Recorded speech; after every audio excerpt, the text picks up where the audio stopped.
Hey, welcome everyone. I'd like to call this meeting to order for Township of Portsmouth, January 25th, 2023. I will start with roll call. Councillor Bailey. Present. Councillor Hurst. All right. Councillor, who's next? Goida. Present. And Councillor Sapoulos. Present. All right. General purpose of this public meeting is to inform and provide the public with the opportunity to ask questions or to express views with respect to the township's proposed 2023 budget. Councillors are here to observe and listen to your comments. However, they will not make any decisions this evening. Township requests that you notify by email Mary Hassan at mhassan, H-A-S, or I'll start over, M-H-A-S-A-N at puslunch.ca or by phone at 519-763-1226, extension 222. If you wish to be on record regarding this matter, please note the meeting is video and audio recorded, and all electronic meetings are uploaded to the municipality's YouTube page. By registering to participate in the meeting by electronic means, you are consenting to have your likeness and comments recorded and posted on YouTube. The format of this public meeting is as follows. Mary Hassan, Director of Finance / Treasurer, will present the proposed 2023 budget and any further relevant information. Following this, the public can obtain clarification, ask questions, and express their views. Members of the public are permitted 10 minutes each, ask questions, and express their views. This time limit is imposed to provide each member of the public an opportunity to speak. Staff will attempt to answer questions or respond to concerns this evening. If this is not possible, staff will follow up and obtain this information. Responses will be provided when this matter is brought forward and evaluated by council at the February 8th council meeting. Just backtracking, I'm going to call Councillor Hurst. Are you joining us now, I believe? I am present. Excellent. All right, Ms. Hassan will now present her presentation.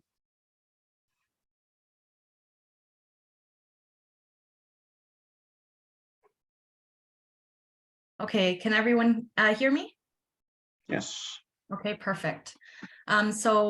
Just we're on our next step associated with the budget process. As you all know, it's been a pretty long process, and one of our upcoming slides will just discuss what the process has been to date in terms of the meetings that we've had to discuss the budget. So the main objectives of today's meeting is to educate and inform you about the township's finances and the 2023 budget. And it's also to receive feedback that staff and council can consider when finalizing our 2023 budget. We will hold questions until the end of the meeting. So as I previously stated, this has been a budget process that we started in November, and the goal is to have it adopted in February. Actually, we started developing the budget in November, but our first step was user fees and charges and determining what our user fees and charges were in order to incorporate it into our operating budget. There is an engagepustlunch.ca survey that will be open until January 31st at 12 p.m. In order to solicit further input from the public.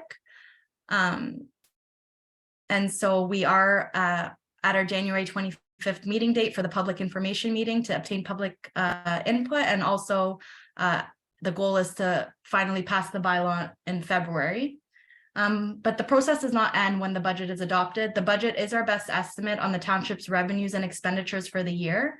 Costs change. New projects do arise, and projects may be delayed when better information is available. However, the budget process is necessary in order to set the property taxes to be collected for the year. As we all know, the consumer price index inflationary trends have been significant. And so COVID has impacted a lot of that in 2021 and 2022. And unfortunately, we weren't able to implement a lot of that inflation in our 2022 proposed budget because of more recent information that we obtained throughout 2022.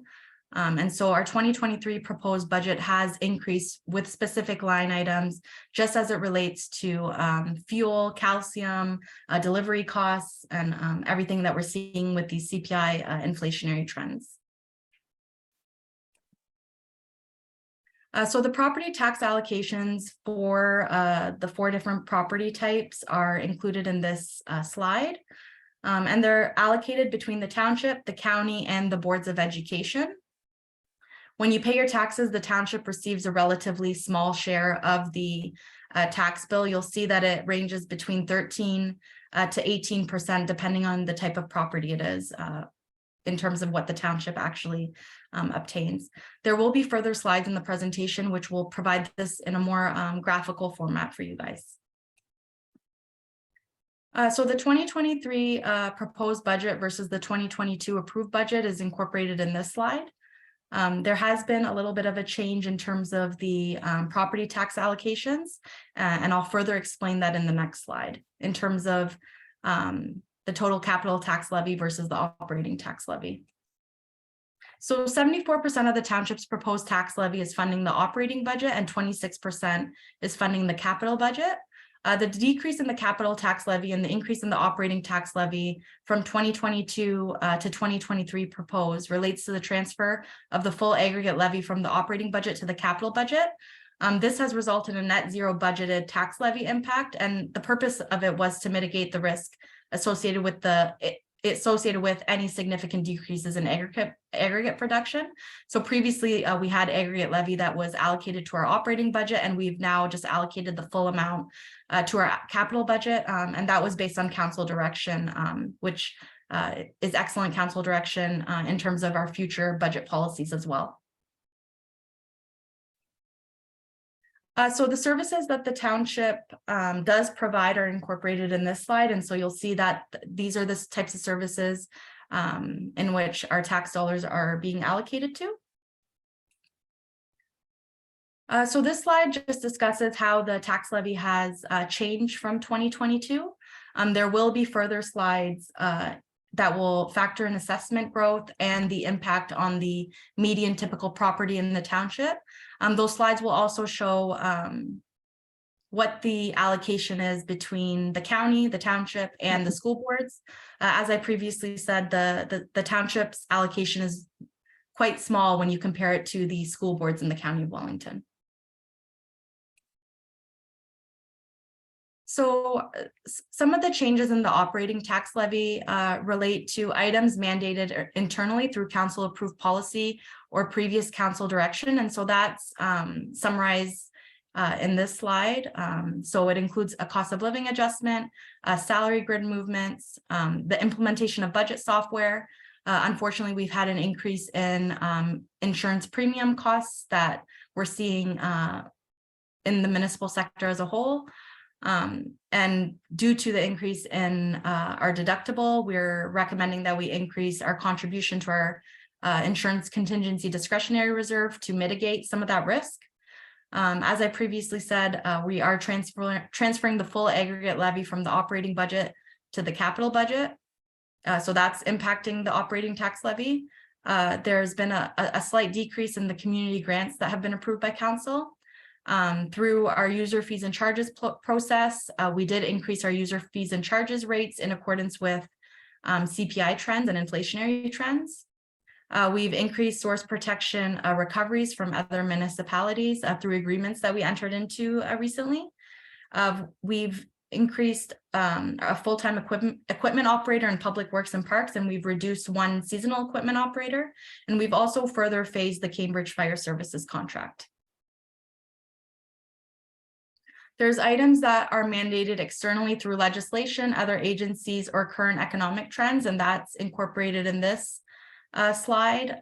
So Ontario minimum wage, as always, increases in group benefits costs and mandatory employee benefit costs contributions, increase in fuel, calcium, and winter maintenance costs, increase in Conservation Authority levy payments, and Heritage Act designation advertising due to Bill 23. And so a lot of this is due to new legislation that's come in force or a CPI inflationary trends that have resulted in this change in the operating tax levy.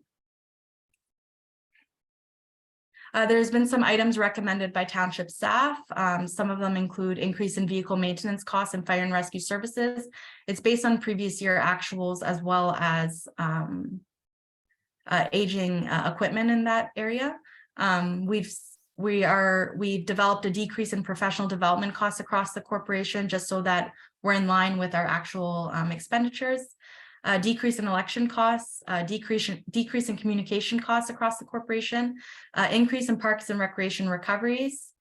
We've implemented fire and rescue services on-call payments and a health and safety shared service agreement. As I previously indicated, when we do determine our tax levy requirements, we do look at the assessment change that's determined by MPAC on the median typical property. And this ensures that the tax levy change is reasonable for the median property. Again, unfortunately, the 2023 returned assessment rule continues to be based on the 2016 assessment. The province continues to postpone the 2023 assessment update because of the COVID-19 pandemic. We do, however, see some new assessment growth based on new construction and renovations of 3.42%. And so that's been incorporated in the median calculations. And then the last bullet just kind of explains if we had not seen any new assessment growth, the increase would have been much more significant than what you're going to be seeing in the following slides. It would have been at 8.07% and $87, or a blended tax increase of 4.69%. But you'll see in the next slides that it is lower than that, and it is due to the new assessment growth that we've seen due to new construction and renovations. So the types of properties that we look at when we're looking at the median typical property is single family home, farmland, small retail, commercial, and standard industrial property. So one of our next steps after the budget is passed is that the county establishes the county tax policy, and the education tax rates will be finalized through regulation at a future date. However, the information here is based on some information that the province has provided in terms of the education tax rates, and the county has provided based on their current budget at this time. But their budget is scheduled to be approved later in January, the county's budget. So this slide just discusses the median typical single family home. So we're seeing an increase in the assessment from 605,000 to 610,000. And so the proposed budget results in a township tax increase of 4.5% and a blended tax increase of 4.04%. The township portion is just $48 and the blended portion is $236. So this is excellent news with the number of services that we've increased a couple of service levels, as well as the mandated increases related to inflationary trends that we're seeing. This budget is a very, very good budget in terms of the percentage change. And this is just a pie chart showing what the allocation is between the different organizations. So education is 16%, township is 18%, and the county is 66% for the single family home allocations. So this slide just has the same information, but for a farmland property. And so the township increase is 3.64% and $11, and a blended increase of 3.18% and $53. And this slide just discusses what the allocation is between the township, education, and county. So we also look at the small retail commercial property. And so as you can see here, the township tax increase is 3.64% and $50, and a blended tax increase of 2.19% and $240, based on a median assessment of $523,000. And so the allocations for commercial properties are a little bit different than residential and farmland, and this chart kind of explains that. The township's allocation is only 13% for the commercial property type. And so this slide just discusses the standard industrial property. And as you'll see, the majority of the increase is based on the increase in the median assessment, which is determined by MPAC. So the median assessment has increased by 12.79%. So the 2022 roll return had a median assessment of 2 million, and the 2023 roll return has a median assessment of 1.3 million. And the majority of the increase is in the median assessment that's determined by MPAC. And again, this is just a pie chart showing what the allocation is for the median typical standard industrial property. And for the township, it's just 15% of the whole 100%.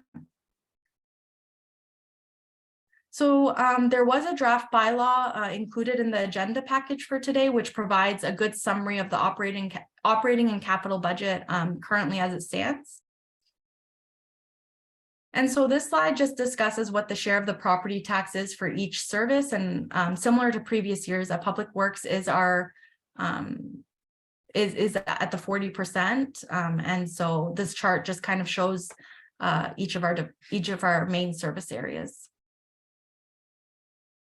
And then total operating expenditures by type, similar to previous years, the salaries, wages, and benefits are the most significant, and that is something that is the most significant in municipal wide and other municipalities as well. The total operating revenues by type.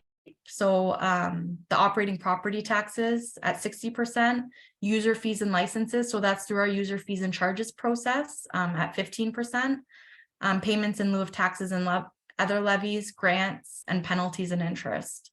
So this is just looking at the operating budget. I will have further slides on the capital budget and how that the capital budget is funded. So the next few slides will just discuss the 2023 proposed capital budget and our long-term forecast. So we do planning over 10 years, which is in line with a lot of other municipalities and our asset management planning requirements. So Public Works, bridges, roads, stormwater management facilities, we do that.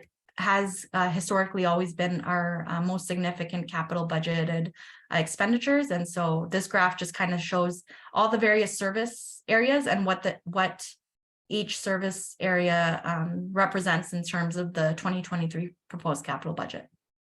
I will have further slides just explaining what some of those projects are by department. So this slide discusses the total capital budget and how it's being funded. So the majority of it is funded by discretionary reserves. So that includes our asset management discretionary reserve, our gravel roads improvement discretionary reserve, and our aggregate levy discretionary reserve. Those are some of our bigger reserves. Capital tax levy funding, grants, which is a significant portion as well, which is great to see. Restricted reserves include development charges, parkland dedication, and the Canada Community Building Fund was previously the federal gas tax fund. And so we do fund public works projects utilizing the Canada Community Building Fund.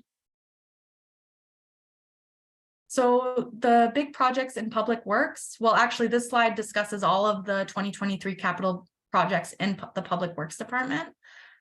So bridge and culvert inspections, a gravel roads improvement discretionary reserve contribution, which has increased from last year as well, which is great to see.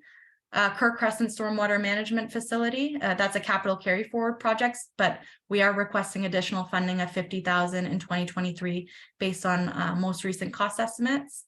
Puslinch Lake Pedestrian Access and Signage Project, a project on Leslie Road West from Watson Road South to Puslinch Flamborough Town Line. Littles Bridge rehabilitation, concession 7, some works there. Maltby Road East, Roselle Road, and tandem dump truck replacement. Our department heads are here in case the public has any specific questions on any of these specific projects, which we'll take at the end of the presentation. In our corporate cost center, we have an asset management discretionary reserve contribution of $956,000, corporate information technology discretionary reserve contribution, a 401 and Highway 6 project review of hotspots, a computer equipment replacement, and a gravel extraction study for 2023. In parks, parking lot and associated enhancements at our Puslinch Community Center, playground area at Boreham Park, landscape trailer, Kubota lawn tractor, and replacement of Old Morriston 2 sets of bleachers. We do also have some carry forward projects that were approved in previous years in parks that I haven't noted in this slide. But we do have some significant parks projects that will be,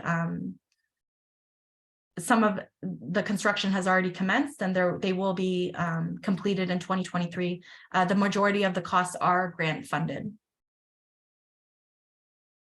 In finance, unfortunately, Bill 23 has resulted in a couple of additional requirements in terms of our development charges bylaw amendment and our parkland dedication bylaw amendment.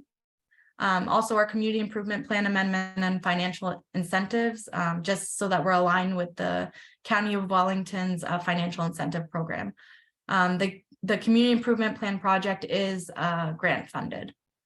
In fire and rescue services, structural firefighter gear replacement, which is required every 10 years, and a community risk assessment based on new legislation under Ontario Regulation 378-18. At our Puslinch Community Center, convert lighting to LED. So that was a project that was approved in 2022, but additional funding is required in 2023 based on current cost estimates.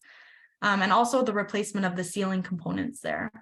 At our Optimus Recreation Center, similar to the PCC, LED upgrades and pickleball line painting and floor refinishing. At our municipal office, we are working on to determine what the amount will be in terms of the municipal administration and operations facility through a detailed design process. In planning, cloud permit, so both planning and bylaw, we are hoping to implement cloud permit for both planning and bylaw, similar to what we've done for building permits, which has worked really well with the building permit processes. In building, this is another project that was approved in 2022. It is funded by other funding, like it is not tax levy funded. And so there's just a small amount that's required in 2023 based on current cost estimates. This next slide just discusses the 10-year forecast and what the average expenditures are over the 10-year forecast. And as you can see, the forecast does change year over year based on when assets need to be replaced in accordance with our asset management plan. But as we all know, new projects that do come forward. And so this forecast will be looked at again in more detail when we're developing our 2024 proposed budget and capital forecast. Discretionary and restricted reserves. So this slide discusses our audited balances in our discretionary and restricted reserves over the last few years. And as you can see, it's great to see that they are increasing year over year, which is excellent for the township. The Canada Community Building Fund in 2021, it is showing a higher amount of about $400,000, but a lot of that will be spent based on 2022 projects that were completed. And so that will level down again to previous year levels. So our budgeted contributions to capital and operating discretionary reserves. As you can see, the increase in the operating contributions and the decrease in the capital contributions relate to the transfer of the full aggregate levy from the operating budget to the capital budget. Again, this does not result in a tax levy impact, and the purpose of it is to mitigate the risk associated with any decreases in aggregate production in the future. So basically transferring that full amount has resulted in a lower amount of funding required to be contributed to the asset management discretionary reserve. And so that's why you're seeing the increase in the operating contributions and a decrease in the capital contributions. But if we're just looking at just the operating contributions, the majority of that is the aggregate levy. 492,000 of the 530,000 there is the aggregate levy, and we utilize the aggregate levy in order to fund public works capital projects. A lot of our contribution, our capital contributions relates to our contribution to our asset management discretionary reserve. And that's in order to maintain the minimum target balance of 2 million and maximum target balance of 4 million that was developed through our asset management planning. Council also in previous years established a gravel roads improvement discretionary reserve for the purpose of improving our gravel roads.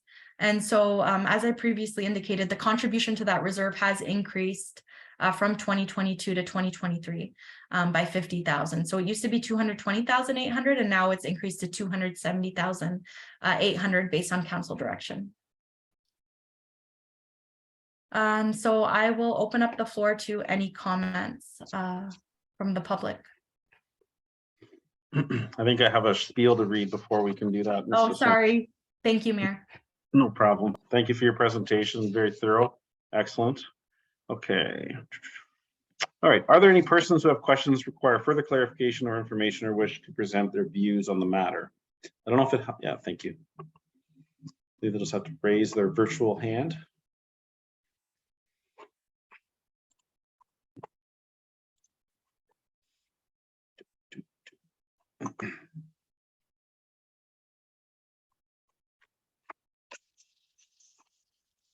I'll just give it a moment just in case people have, are not as familiar with Zoom since we haven't been doing the virtual.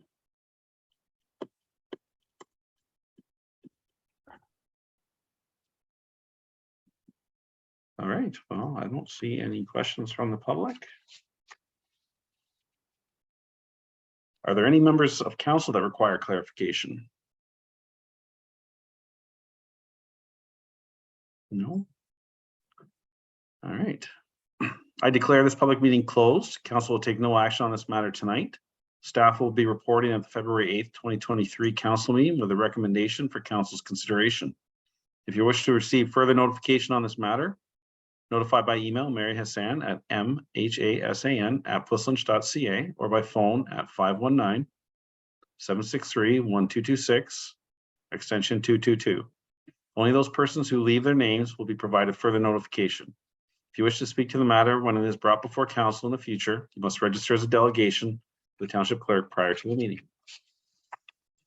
Okay, well, thank you everyone for attending tonight. Have a great evening.